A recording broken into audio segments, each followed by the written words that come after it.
Fala, galerinha, tudo bem com vocês? Espero que vocês estejam bem. E como eu falei com vocês pela manhã, hoje nós vamos trabalhar um conteúdo bem importante que eu vou separar essa aula de hoje só para a gente falar sobre a gripe espanhola, tá bem? É um conteúdo que está inserido lá na página 30 no material de vocês. Então, após visualizar o vídeo e tudo mais, vocês podem olhar com mais calma lá a página 30. Como vocês podem ver lá na página 30, o conteúdo é bem limitado, pouca coisa, mas digo para vocês que esse acontecimento é muito importante para a gente entender as questões históricas dentro do contexto que nós estamos falando, e não só para agora, obviamente, mas dentro daquela realidade que é o período que nós estamos estudando após a Primeira Guerra Mundial, beleza? Então, vou separar aqui um compartilhamento de tela para a gente iniciar esse conteúdo muito importante.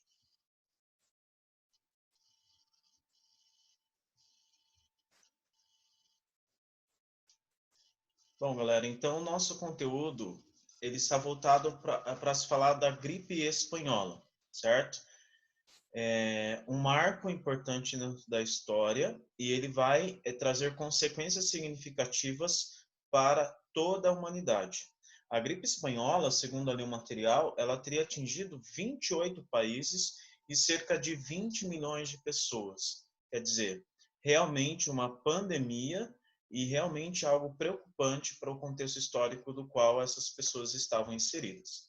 Mas vamos, primeira coisa que quero lembrar a vocês, é, essa questão de epidemias e pandemias, ela não é uma novidade para a história, né? Em outros momentos da história, nós tivemos epidemias e pandemias. Por exemplo, vocês lembram desse contexto aqui, ó, onde está inserido, por exemplo, a peste negra?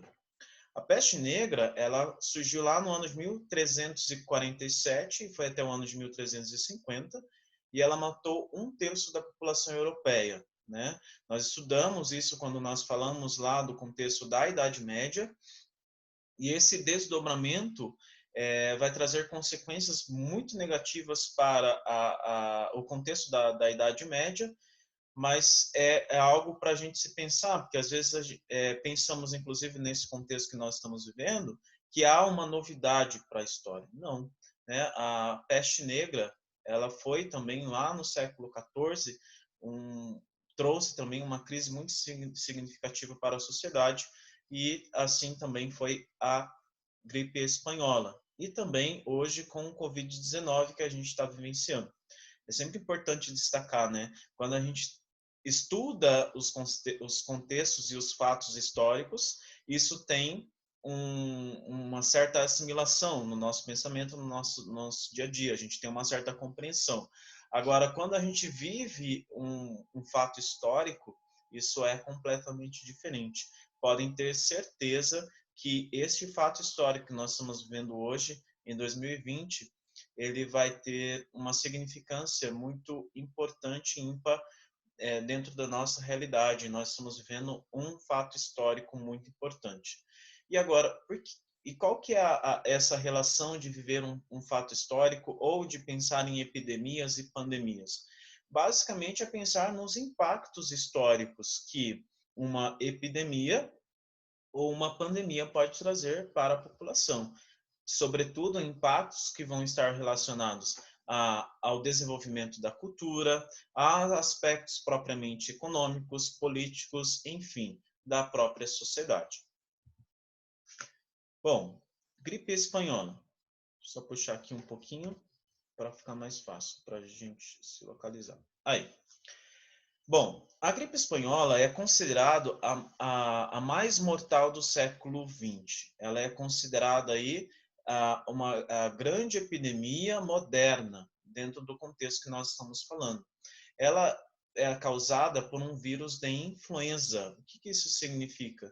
Significa que ela é causada por um certo resfriado, uma certa infecção viral, onde a pessoa ela pode transmitir para outra pessoa, né?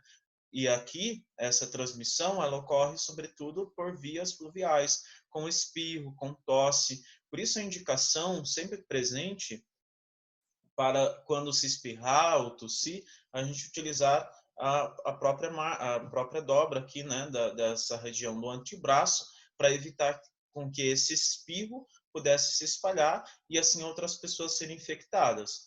Mas, como sempre é importante destacar, o contexto histórico da época, as pessoas não sabiam das formas de transmissão e elas buscavam constantemente formas milagrosas para tentar solucionar esse problema que elas estavam vivenciando.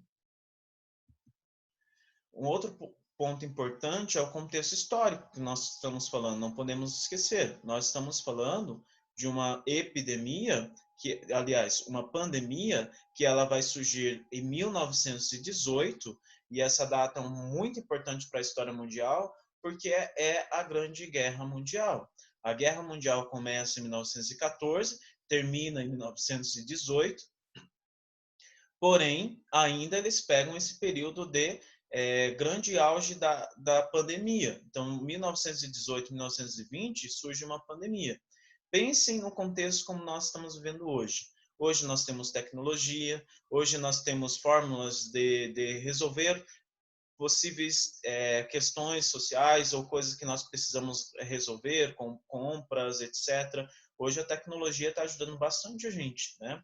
Agora, pensa lá em 1918 e pensa somado toda essa questão de falta de informação, até mesmo de comunicação entre as pessoas. Então, demorava-se para obter notícias.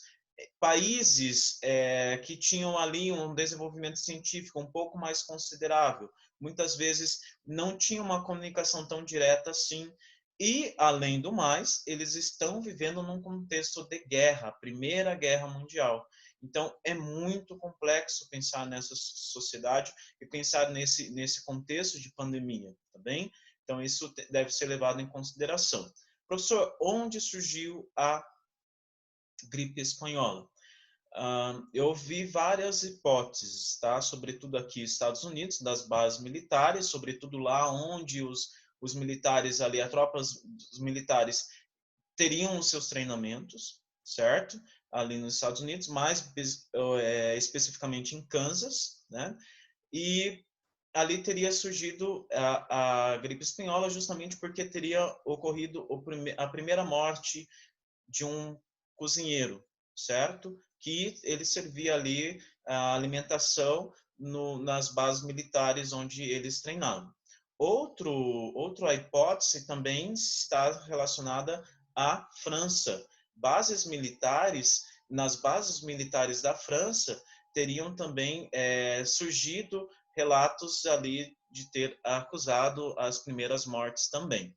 Mas, independentemente de onde tenha surgido ou não, o que é importante destacar é que a aglomeração de pessoas somadas a poucos espaços e pouca higiene, e dentro desse contexto de grande guerra, onde as pessoas estão muito mal alimentadas, desnutridas, e também elas estão super expostas às condições sociais, às condições intempéries da própria natureza. Então, chuva, sol, muito gradativamente em algumas regiões, mas eles acabavam vivendo nesse contexto de muita instabilidade também climática. Isso era muito ruim e fazia com que eles tivessem uma diminuição da sua própria imunidade. Então, esses vários fatores teriam acometidos, então, e levado a grande parte desses militares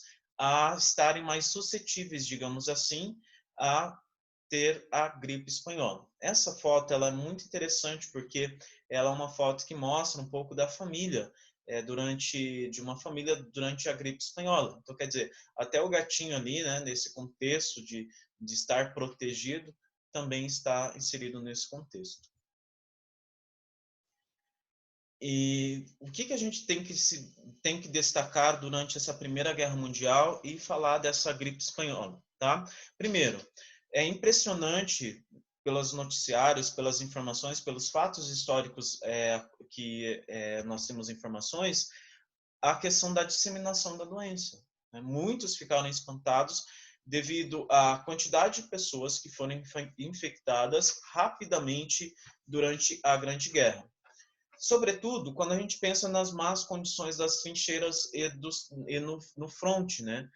Na aula anterior, na aula gravada anteriormente, nós estudamos um pouco sobre as trincheiras. Então, nós vimos lá como que eram as condições deles, aí a gente viu especificamente as condições precárias do qual eles viviam. Sequer eles tinham locais para fazer as suas refeições, para se limpar, também para evacuar. Então, quer dizer, toda essa questão de viver dentro das trincheiras também é algo que deve ser levado em consideração quando a gente fala de gripe espanhola. Outra questão também, lotação de quartéis. Como eles estão dentro de um contexto de grande guerra, eles precisam também estar ali dentro dos quartéis para receber instruções, para volte e meia ter as questões de acesso a médicos, curativos, para alimentação, para repouso. Então, essas lotações em quartéis, inclusive para treinamentos, ela fazia com que houvesse aglomerações de pessoas. Fome, desnutrição, como eu já comentei, e um outro problema, tanto na guerra, esse é um problema que vai ser gerido tanto na guerra como ao redor do mundo. Por quê? Aqui nós estamos num contexto de grande guerra mundial, nós temos 28 países que vão ser acometidos por essa doença, por essa pandemia, e isso vai trazer consequências diretas para o mundo todo. Os soldados levaram a doença para suas cidades e seus países, tá? Então, isso também deve ser levado em consideração, porque enquanto eles estão lá no campo de batalha, no front ou nas trincheiras, ela está circunscrita naquele espaço. Mas, na medida que esses soldados vão voltando para suas terras, para suas casas, por N fatores, eles passam, então, também a transmitir essa doença, essa pandemia. Observem, por exemplo, essa imagem. Como pensar em quarentena? Como pensar em isolamento social dentro de um contexto de grande guerra? Algo para se pensar. Aqui, muitos países, inclusive, não divulgam as informações sobre a pandemia. Nesse cenário de 1918, os países basicamente são censurados, às vezes por intenção própria, né? Não serem transparentes com a população era importante para os países que estavam durante a Guerra Mundial lutando para se manter, digamos assim, fortalecidos militarmente, para que eles não pudessem trazer, de alguma maneira, ali a questão de pânico para os soldados e também levar, inclusive, à perca de forças para a Grande Guerra. E por que leva esse nome, gripe espanhola? Será que a gripe espanhola surgiu na Espanha? O que vocês acham? Bom, primeiro, não há nenhuma evidência de onde desculpe, não há nenhuma evidência para essa questão de chamar a gripe espanhola levando em consideração a própria Espanha, tá? Mas há muitos relatos que dizem que a gripe espanhola teria surgido na Espanha, não surgido na Espanha, mas ela teria primeiramente sido, ela foi primeiramente divulgada pelos meios de comunicação da Espanha. E isso favoreceu porque a Espanha e os demais países, sobretudo porque a Espanha, se a gente pensar no contexto da Primeira Guerra Mundial, ela é um país neutro, né? Ela não participa diretamente nem ao lado da Alemanha, por exemplo, nem ao lado, por exemplo, dos Estados Unidos, certo? A Espanha se permanece neutra.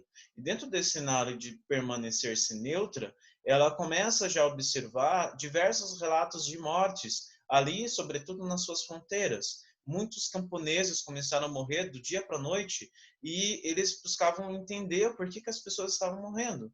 E nesse cenário, eles começaram os primeiros médicos ali começam a ter um entendimento que era uma certa gripe e depois, mais tarde, eles acabam percebendo que, na verdade, muitos países já tinham relatos de várias mortes dentro dos seus campos de batalha, mas permaneceram censurando essas notícias, essas informações. Então, a Espanha, podemos dizer assim, vai ser um primeiro país que vai ter essa transparência para com o seu próprio local, mas também para outros países do mundo. Ela vai trazer essa transparência e, por isso, ela vai ser, então, essa gripe espanhola vai levar esse nome de gripe espanhola, vai levar esse nome em homenagem à Espanha, não porque ela era boazinha, obviamente. Há muitas pessoas que dizem, inclusive, que a ideia de ter levado esse nome de gripe espanhola seria, inclusive, uma tentativa de acusar os espanhóis, porque, digamos assim, que a Espanha tinha uma certa preferência, embora ela era neutra durante a Guerra Mundial, Primeira Guerra Mundial, ela tinha uma preferência aos alemães. E aí muitos inimigos ali dentro desse cenário teriam então dado essa ideia de gripe espanhola, justamente buscando acusar a Espanha de ser a primeira a gerar essa gripe no mundo. Tá? Então foi também uma tentativa, alguns relatos de ser uma tentativa de acusação à Espanha, talvez como hoje nós temos a China e outros países do mundo. Bom, por que surge então essa gripe espanhola e por que a gente deve pensar num contexto histórico? Primeiro, a gripe espanhola é uma consequência da segunda revolução industrial, se a gente for pensar. Lembram, a gente trabalhou ano passado a primeira revolução industrial e a segunda revolução industrial. A revolução industrial, de um modo geral, ela vai possibilitar que as pessoas possam, de alguma maneira, transitar de um local para o outro, facilidades econômicas, facilidades de comércio, facilidades de viagens. As cidades passam a não ser mais aquelas cidades rurais, elas passam a ser cidades muito mais globais. Nós temos um amplo fluxo migratório. Então, isso tudo contribui para que pessoas entram em mais contato com mais pessoas. E isso traz uma consequência significativa no ponto de vista da saúde pública. Porque muitas pessoas compartilhando, convivendo, e de determinados locais diferentes do mundo, pode propiciar, então, doenças novas sendo surgidas, e isso trazendo consequências diretas para a população. Então, não podemos esquecer que um fator histórico é a segunda revolução industrial, que vai trazer uma consequência direta também no ponto de vista da gripe espanhola. Ela é considerada a primeira pandemia moderna. Tá?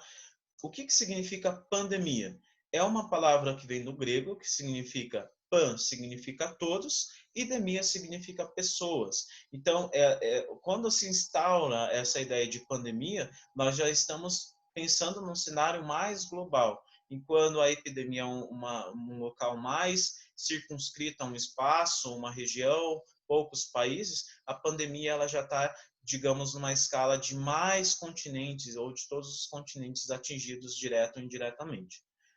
Bom, em 2 anos, o vírus teria infectado, galera, cerca de 500 milhões de pessoas. 1/4 da população mundial foi acometido por essa gripe espanhola. 20 a 100 milhões de pessoas morreram.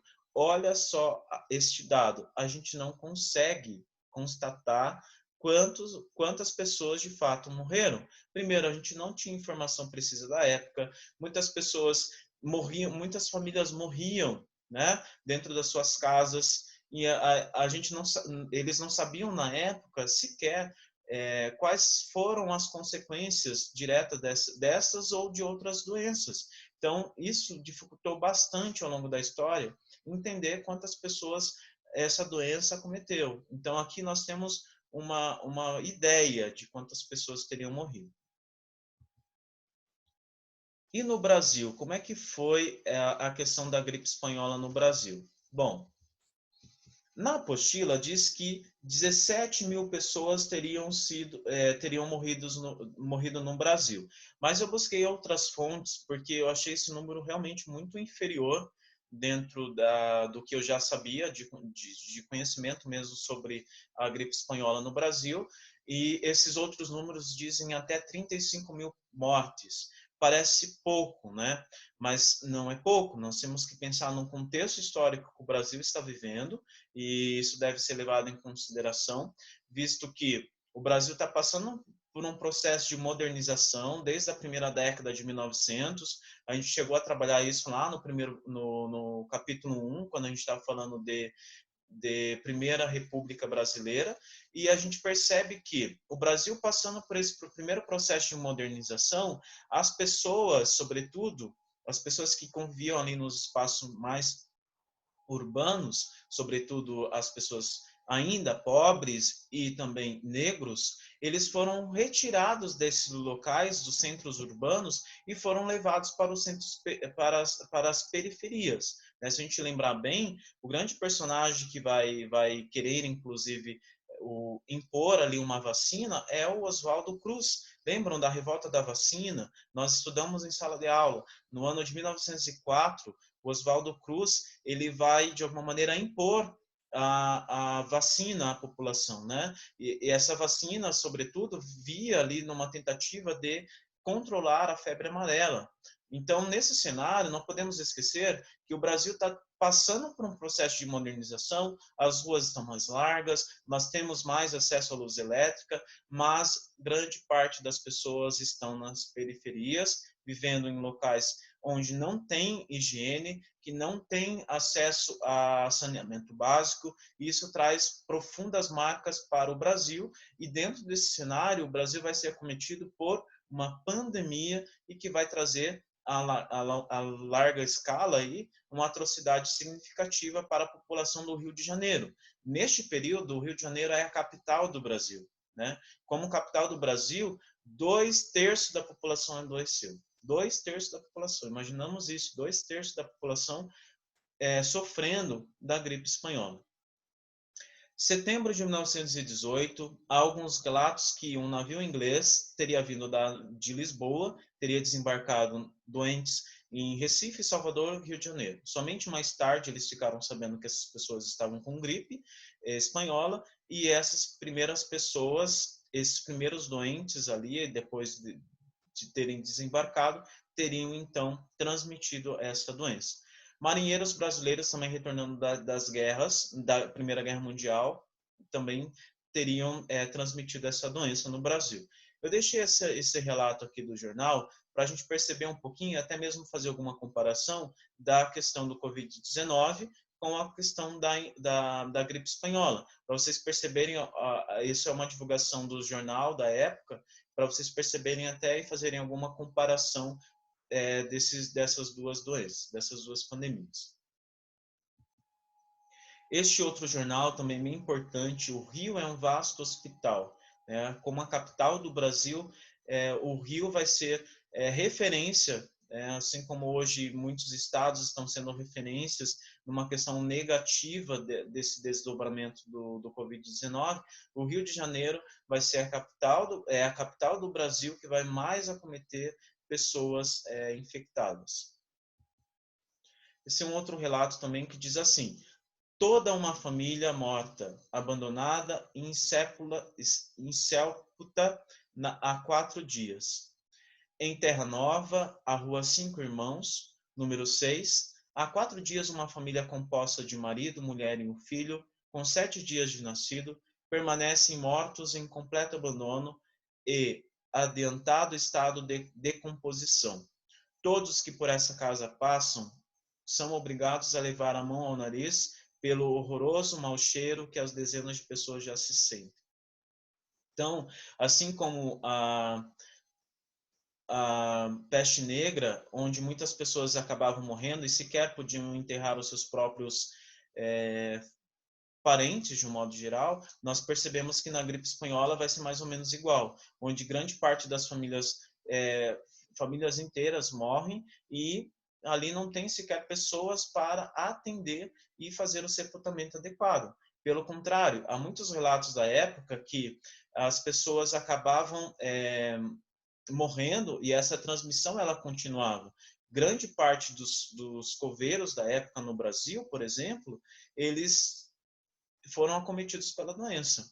Eu estava estudando e vendo algumas coisas, por exemplo, alguns estados brasileiros, eles até admitiram presos, para que presos pudessem fazer as atividades que antes eram pertencentes aos coveiros. Justamente porque, com grande parte desses coveiros cometidos pela doença ou mortos, não havia pessoas para fazer os sepultamentos de outras pessoas. Então, alguns estados começaram a liberar os presos para que eles pudessem fazer, então, esse sepultamento. Um outro momento também importante aqui dentro da história do Brasil são os decretos. O que é um decreto? É uma regulamentação, é um ofício que é repassado pelo governo, geralmente o governo federal ou o governo estadual, onde se decreta ou onde se imputa uma questão, uma norma, uma regra, e esses decretos, existiam muitos decretos desse contexto no Brasil, mas um que me chamou bastante atenção é o fato de que, naquele ano de 1918, no Rio de Janeiro, onde o local onde nós tivemos grande parte das pessoas que foram acometidas pela gripe espanhola, foi decretado que os estudantes não poderiam ser reprovados naquele ano, no ano de 1918, porque, pensem, 2/3 da população acometidos pela doença, sequer, e dentro desse contexto de falta de tecnologia, saneamento e tudo mais, eles não teriam condições de pensar em um ano letivo adequado. Então, houve um decreto da época dizendo que nenhum aluno poderia ser reprovado no ano de 1918 no Rio de Janeiro. Isso é importante destacar. Um outro evento que marcou a história aqui do Brasil, que podemos destacar, é a morte do presidente Rodrigues Alves, né? Esse presidente, ele vai cumprir ele vai não cumprir, mas ele foi eleito para o seu segundo mandato e ele iria iniciar o próximo ano como presidente do Brasil, mas ele foi acometido pela doença, tá? Não podemos esquecer que o presidente Rodrigues Alves, ele já vinha, ele inclusive foi aquele que estava direcionando o governo no Brasil durante a revolta da vacina, ele que perdeu uma filha acometida pela febre amarela, lá em 1904, então, ele é um presidente que já tem, dentro da sua vivência, da sua experiência, uma certa noção de doença, de perigo, e ele estava ali, de alguma maneira, governando o Brasil, nesse momento de transição de governo, mas ele foi acometido, e inclusive foi, essa notícia, claro, correu o mundo, né, de ordem global, e depois, mais tarde, quem acaba assumindo o Brasil, o governo do Brasil, é o seu vice-presidente. Um outro personagem também bem importante, que não podemos deixar de falar, é o biólogo sanitarista no Brasil, que é o Carlos Chagas. É ele que vai, por exemplo, instaurar a famosa quarentena de navios. Como que funcionava? A quarentena, ela estava direcionada para que as pessoas que sentiam qualquer sintomas da doença e que fosse de uma maneira conduzida e entendida que ela estava com a gripe espanhola, eles eram levados para determinados navios e ali eles ficavam isolados. Então, quer dizer, os navios serviam como locais para as quarentenas dessas pessoas. Ninguém desembarcava e ninguém embarcava, a não ser, é claro, a equipe médica que estava direcionada. Ele vai fazer outras questões também. Ele vai, durante o Carlos Chagas, ele vai propor hospitais emergenciais, postos, fechamentos de escola, teatro, ausência de futebol no Brasil durante esse contexto, missas nem pensar, comércio restrito também. Então, tudo isso que nós estamos vivendo agora parece que não é tão diferente do contexto quanto a gente pensa na gripe espanhola, tá bem? Esse daqui é um resuminho da gripe espanhola, eu achei bem interessante, que ele trata, assim, é um mapa mental que eu acho que traz um panorama bem interessante para a gente pensar a gripe espanhola, e eu acho que é interessante vocês levarem alguma informação, alguma coisa desse mapa mental.